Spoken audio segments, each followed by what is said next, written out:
LinkedIn presents.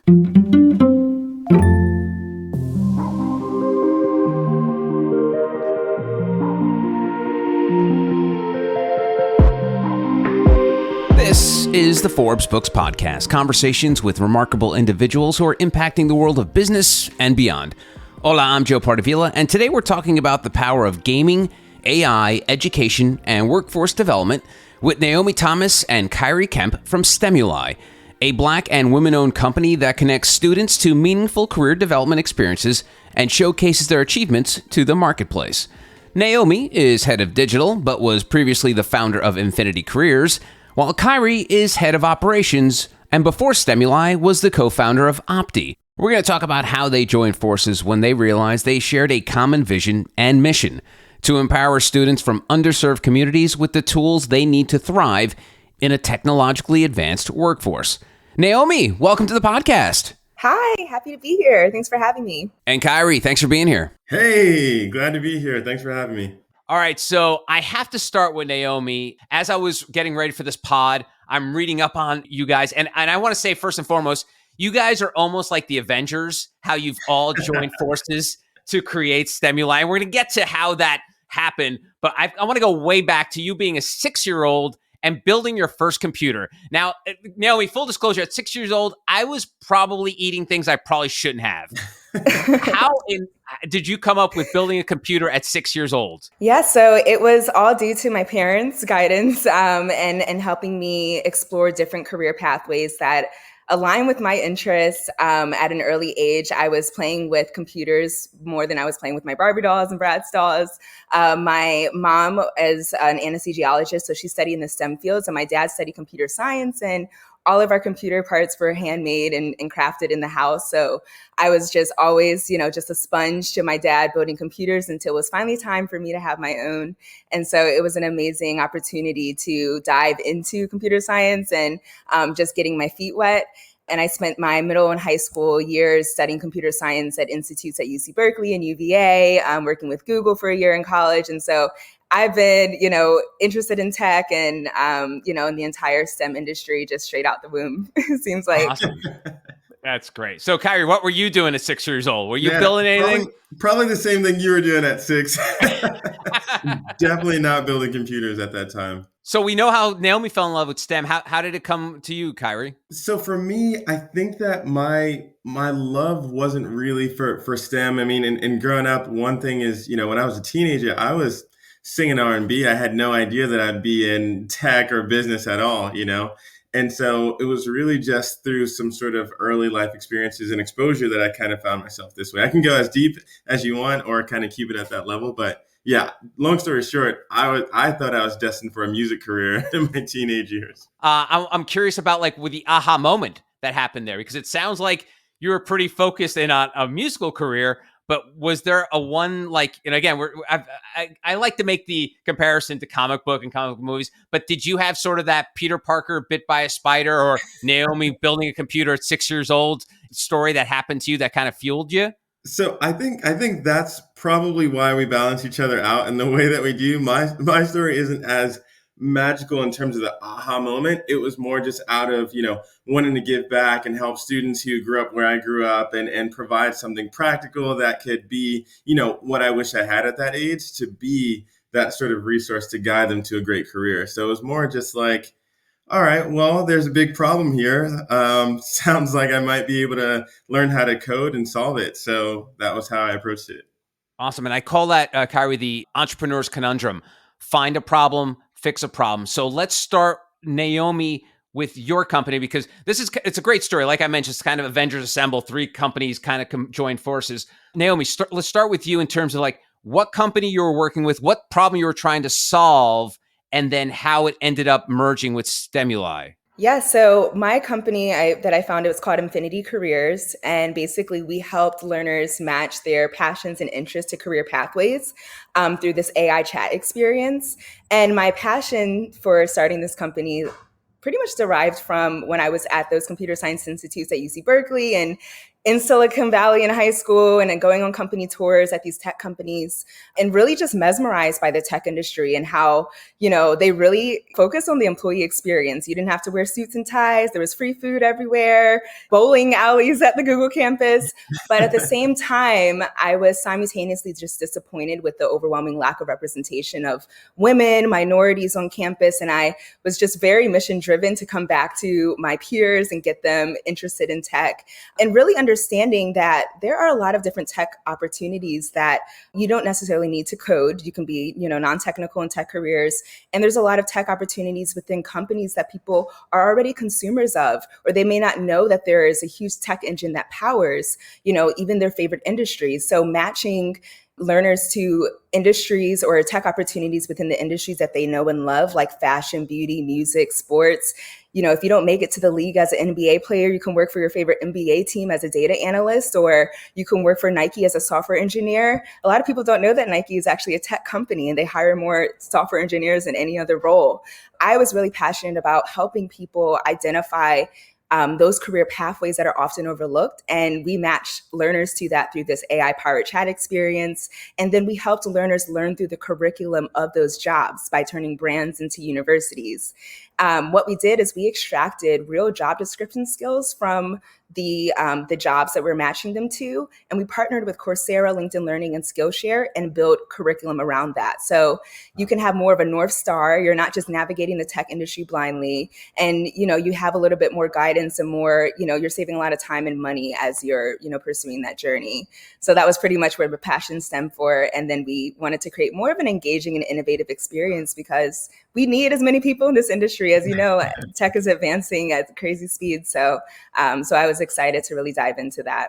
Cool. So, and Khiry, your company was Opti. Tell me about the entrepreneur's conundrum there. What was the problem? What were you trying to fix? So the root of it is that, so I come from this low income neighborhood in Brooklyn, right? And I was the first to go to college. I was the first to, I started consulting after college, and traveling around the world, doing all this cool stuff. And I realized it just didn't feel complete to me without at least mentoring and helping students find their way. So I took on a few mentees and I said, hey, look, you guys got to start getting work experience. You can't, it's not enough anymore to just go through school and, think that you're going to get hired at the end of it. Like that is not the world we live in today. So I said, hey, you guys got to get internships, right? And so I'm talking to high school juniors, high school seniors, and they're like, there's nothing out there. And I'm like, what do you mean there's nothing out there? And they're like, it's really hard. Like we are searching high school internship and what we're getting is intern at a high school with your bachelor's degree, right?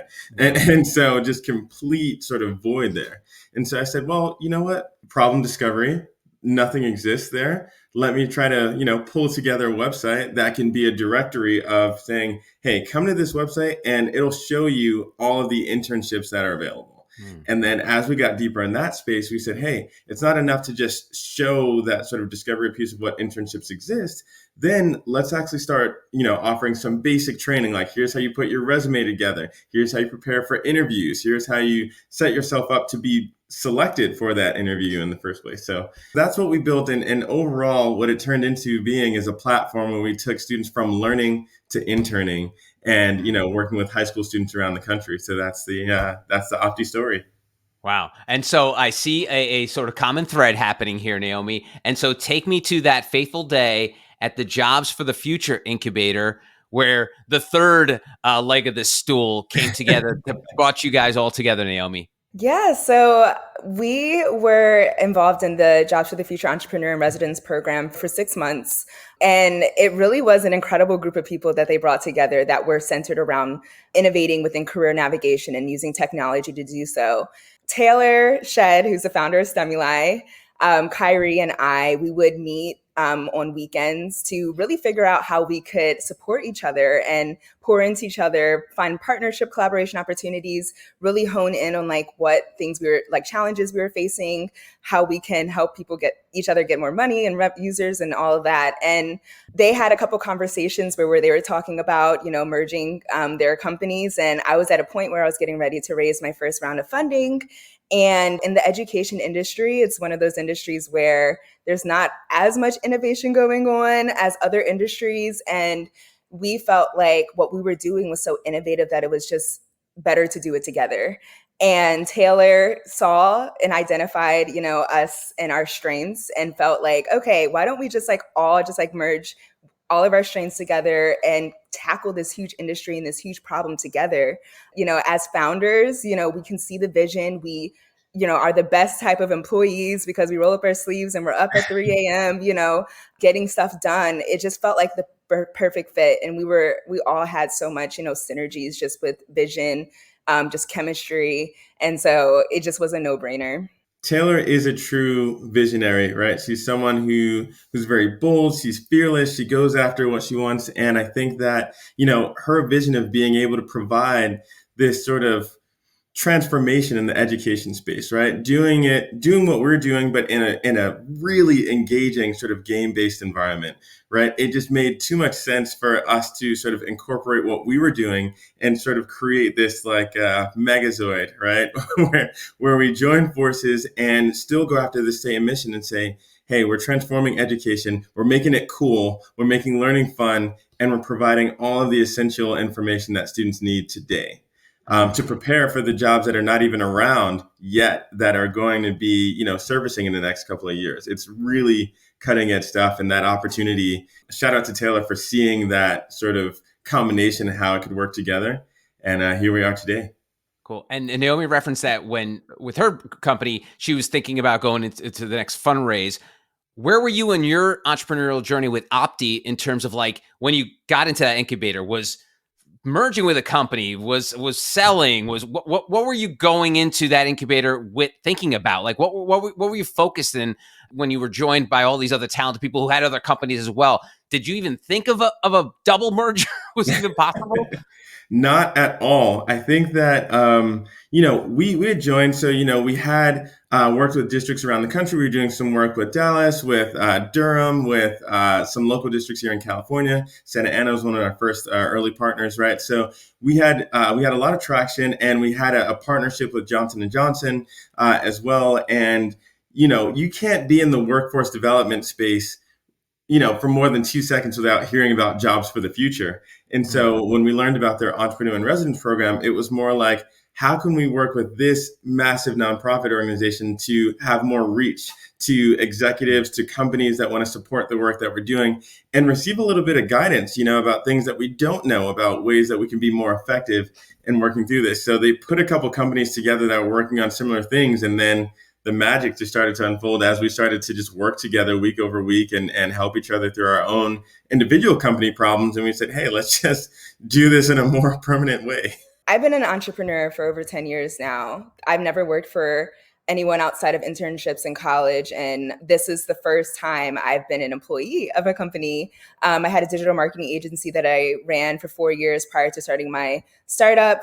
And Taylor is the only entrepreneur that's ever been able to take me out the game. Her vision, her leadership, it is, she's a magnet to just everything good that's going on in the industry, everything innovative, has that vision, that direction, that, tenacity to be able to just lead. And it was just, I felt it in my gut and my soul. And I really like to lean into my intuition when I make decisions just in general. And I felt like it was a great opportunity to shift into a different career trajectory, but still being able to be in the same industry and working on the same product, the same vision, but leaning into more of my strengths where even though I've been a great leader, I've also have product and digital marketing expertise, and you can't really do it all. You're wearing hats as a founder. And I really just wanted to lean into that creative work, that, product development work. And I get to do that and have more autonomy to do that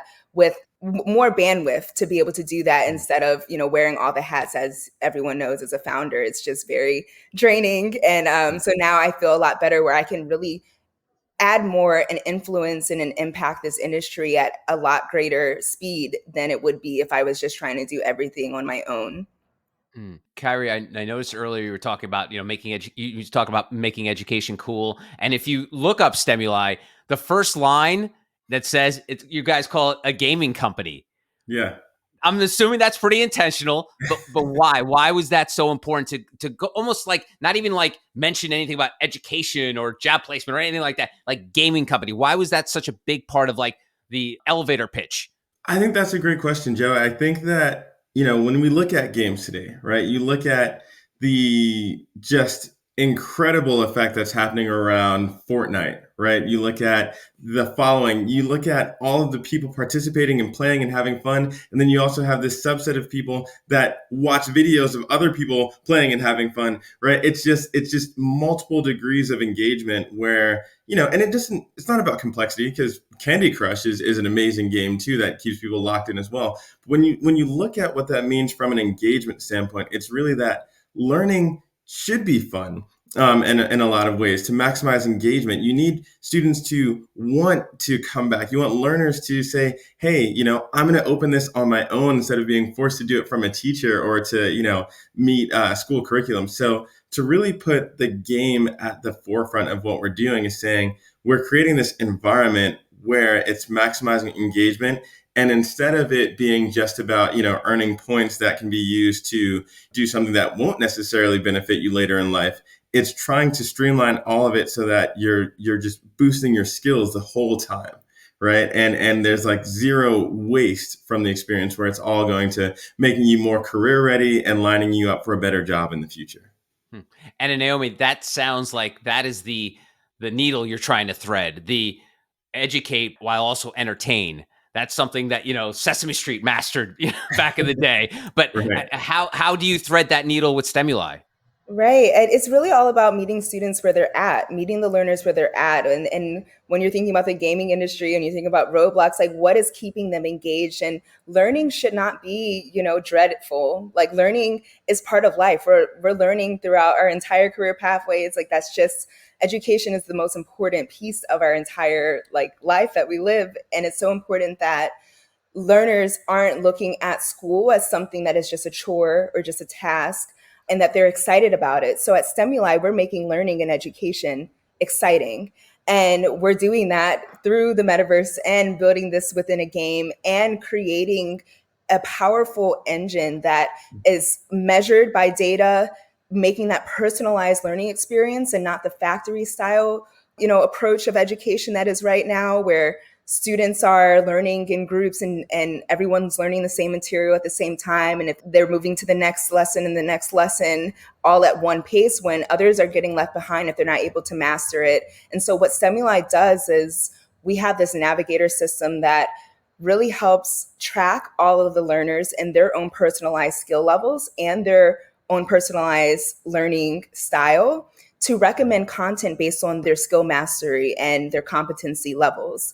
And this navigator is super powerful. It was led by a former Googler who led the GPS maps. His name is Prasad Ram, and he created the GPS for learning that we're using within the game, that all of our curriculum and the technology is mapped to state standards, and it's auto-recommending content to the learners based on where they are within that, in the skills that they're learning, where they have mastered, and being able to create a more personalized experience so that the classroom is moving at the pace of the learner itself, but not as the pace of everyone as a whole. And it's mapped back to testing for skill levels and competency levels all the way back to second grade. So you can be in eighth grade and learning and catching up to the second, third, fourth, fifth level math and science and reading. And then allowing learners, when we're thinking about the GPS for learning, career navigation is setting a destination like you would be in Google Maps, or making career navigation as ubiquitous as Google Maps, where you can set a destination and get the step-by-step directions to be able to get closer to that. So if someone's in a math class, they're wondering why am I learning this math class? Why is this important? They can see that the destination that they set by completing this math class is helping increase their earning potential and getting them closer to their dream career. We're doing this all within this powerful engine and making it immersive and fun within a game world, so that learners are, entering this as far as accessibility and helping them really navigate in a more engaged way in a learn and earning type of model. And Khiry, Naomi mentioned the M word, metaverse. We're currently recording this while we're all being drowned by the AI wave that has just overcome all of us. And you're seeing the obituaries written for the metaverse. And I know metaverse is a small piece of what you're doing at Stemuli. What are your thoughts about the metaverse? And obviously, it's going to play a part in what you guys are doing there. But currently, people think it's dead. As an outsider, that's the way the tableau has been written as we speak. What are your thoughts on it, and how does it play going forward? There are multiple ways to answer that question, but I think that, at the core, when you think about what the metaverse is, I think that, the wave that we saw around it in terms of the media coverage, even investment dollars, the way they were flowing, there was this sort of oversaturation of metaverse hype in a lot of ways. But I think that the root of what you're seeing the metaverse is supposed to do in terms of like immersive environments, right? In terms of creating ways for people to connect in a way that almost feels like you're there without you needing to be there physically, that is still alive. And so metaverse technology with the combination of AI like allows us to do things that are really magical. So one example, right? So in this metaverse sort of gaming environment, right? You have players going through, they have their own avatars, they're exploring this learning world.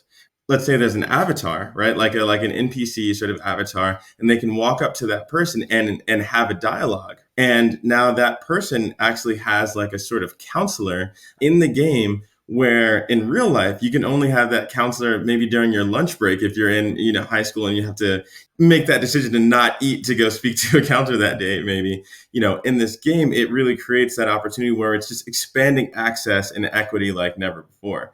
Personalized learning is the real key that we're going for here, because in academia there's a term called teaching to the middle, and that's exactly what is happening today, right? The students who are at the bottom, who are failing out of classes, aren't getting the help, the critical help that they need to be brought above the line. And the students who are excelling are being told to wait till next semester where they can take, the advanced course that can keep up with where they're at. And so the metaverse, the AI that we have, the learning and engagement model that we have allows each student to get exactly what they need in a way where it's just never been done before, and that's what's exciting.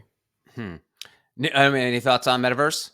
Yeah, I mean, Kyrie pretty much hit all the points. It's really centered around, what I'm so passionate about the evolution of the metaverse is creating just accessibility for anyone in the world to be able to access quality education, no matter where they, their environment, their upbringing, what resources they have access to, who is mentors and idols in their lives. They're able to still receive that same level of experience in an environment that it is okay to fail, and you're not using a lot of resources that are requiring a lot of money to be able to maintain. What we're doing is providing that world where anyone, when we think about personalized learning, can see their own world in the way that aligns with their own personalized interests, interact with, avatars and NPCs that are true to them, or it makes them feel like at home. We are creating an experience that helps learners to be able to navigate that without the pressures of being able to access certain things. And by using the metaverse to really build and create whatever we can dream of, we're allowing learners to be able to tap into that innovation and explore and build where they may not have access to that within, certain environments and low income communities. So we're really passionate about just the DEI and equity and, just accessibility part of that, and creating so many different personalized learning experiences that just one classroom or one teacher, it would be impossible to be able to accommodate all of their learners in the way that technology can. And when we're thinking about the oversaturation of hype in the metaverse, the same is applied as AI now, but we're really using it to really create that personalized experience so that we can help the learners and the educators be able to, bridge the gap between themselves and learn more about themselves, and really just maximize the experience in school and making it just more engaging. I'll add to that, and this is just really funny. This is near and dear to me right now. But so my fiance's younger sister is 7 years old, and she plays games on her phone all the time, right? And she learns so much where she says things to us where it's like, whoa, how do you learn about that? And she's like, yeah, it's like real life in the game that she plays for her. So she's kind of like The Sims, right? If you think about that, there are ways to teach people things in a way that's fun, and she loves it. You have to say, hey, no phone for an hour, just to pull her out of it. But that's really the goal, right? To have young people just want to learn as much as possible.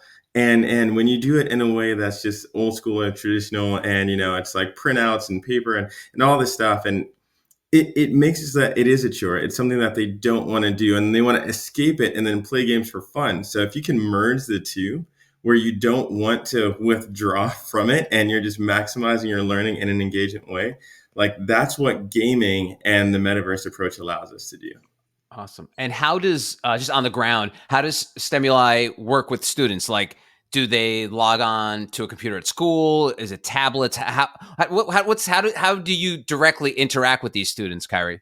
So meeting learners where they're at, as Naomi said, is huge, right? So having mobile access, mobile compatibility, being able to do everything from your phone is wonderful, because I believe that overall, like, smartphone percentages in the country right now, like 85%.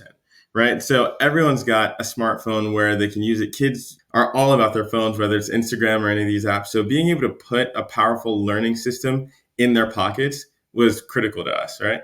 And so students can engage through their academic institution, whether it's computers on site or at home when they leave. We don't believe that learning is confined to an 8-hour period. We're learning all day, all the time. And so meeting learners where they're at, putting it in their pockets, is a huge part of our distribution strategy. And you two are obviously really, really smart, really, really talented, really successful. But Naomi, why Stemuli? Of all the things, you could probably be making a lot of money working for like a Google or Apple, fill in the blank. Why is it so important that you decided to join forces with Khiry and Taylor? Why are you doing this, Naomi? My why is simple. It's really creating impact and influence the next generation of innovators. I'm super passionate just about this space, just in education and just helping people really maximize their own potential, and also helping others identify just career pathways that may be multifaceted. So one thing about me, I am into tech, I'm into digital marketing, but I also like to model. I also manage my brother. That's his art music career right now. There's so many different things that I am trying. What my mission is to not only create change, but also do it in a way that is personalized to me and allows me to not be confined to certain stereotypes of business professionals or tech professionals. And by leading the charge and being that example and being that face, other little Black girls can look at me and say, I can do that too. They can look at little Black men can look at, Khiry and say, I can do that too. Look at Taylor and really see diversity in a space that there's not much. And we're really trying to improve the needle around, not only representation within, just the tech industry or just education, but also in entrepreneurship, within founders, just leading the charge in spaces that, there's a lot of pushback, a lot of barriers, and a lot of challenges. And we are remaining just strong, and we have that grit to be able to show that we can combat, a lot of the challenges, and doing it in a way that's very tasteful. And we're using all of these technologies, AI, the metaverse, where there's so much fear around it, but we're using it for good and showing people that it is possible to create immense impact using innovation and using technology. So that's my life mission, to be able to build and create experiences that impact the next generation. And Stemuli is like definitely the North Star as far as that alignment with my own personal mission. Hmm. And Khiry, you kind of went into your why earlier about, wanting to help younger people. And so what does the future look like for you and Stemuli? I mean, maybe another double merger with somebody else, who knows? But what do you see as yourself and the future, and what kind of impact the three of you will have for the next generation? So that is, we're just getting started. And even though we all have our individual successes, from the moment we joined forces, right, back in April, you were already seeing that instant gain. You were already seeing us show up to conferences, and instead of it being one founder there who has to relay the information back to the team later, it's three founders in nature who are able to divide and conquer in ways that I've never seen before. The partnerships, the excitement, we had a lot of press about the double merger, as you're calling it, and just coming together.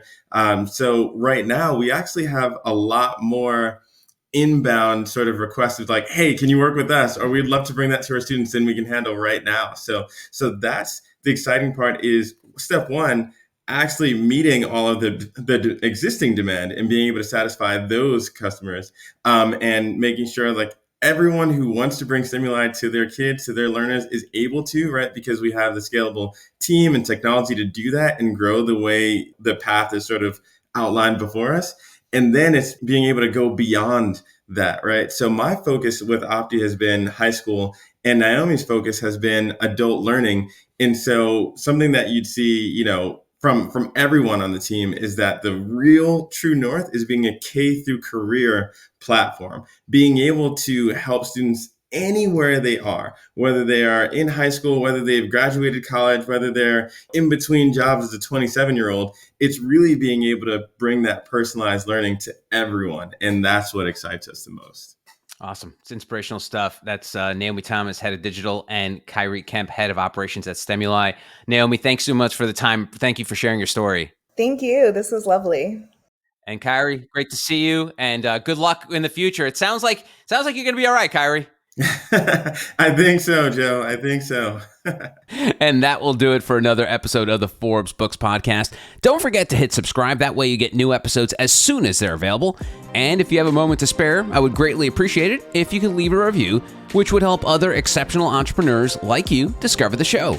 You can always connect with me on Twitter, LinkedIn, and Instagram at Joe Pardavila. And please don't forget the golden rule and treat others as you want to be treated. Thanks for listening. Until next time, adios.